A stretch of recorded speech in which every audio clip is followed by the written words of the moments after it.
Hi there. Just wanted to share to you my new bag purchase for today. And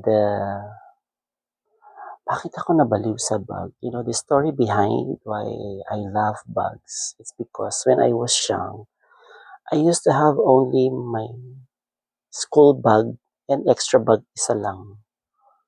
Isa lang yung bag ko noon. I remember the orange and black na sling bag.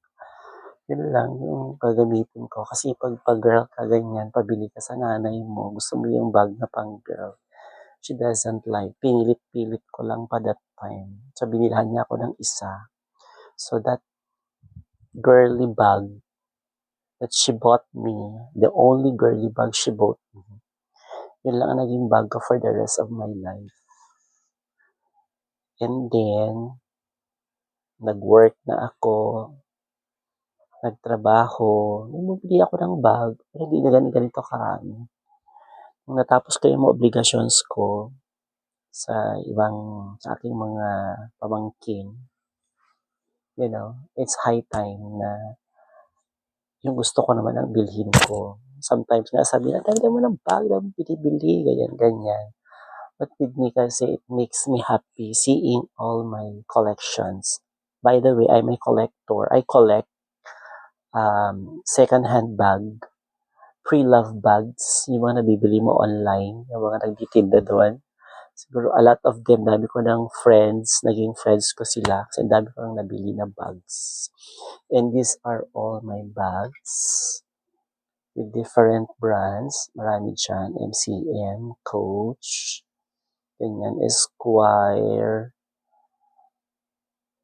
yan, mga bags ko. And then, meron pa ako dyan. Ayan. Oh. Ayan, those are all my bag collections. And then now, I'm going to show to you my new purchase. Ito I bought it from Yuna. Yuna dun sa TikTok. Kay JJ Closet from Bulacan. I bought this one. The very nice. And my first na luxury bag.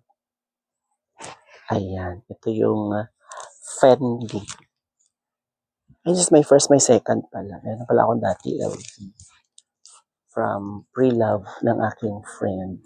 And then this one. And then I believe in her products because they are all beautiful. Kasi nakalima na yata ako ng bag sa kanya. Nag-MCM na ako.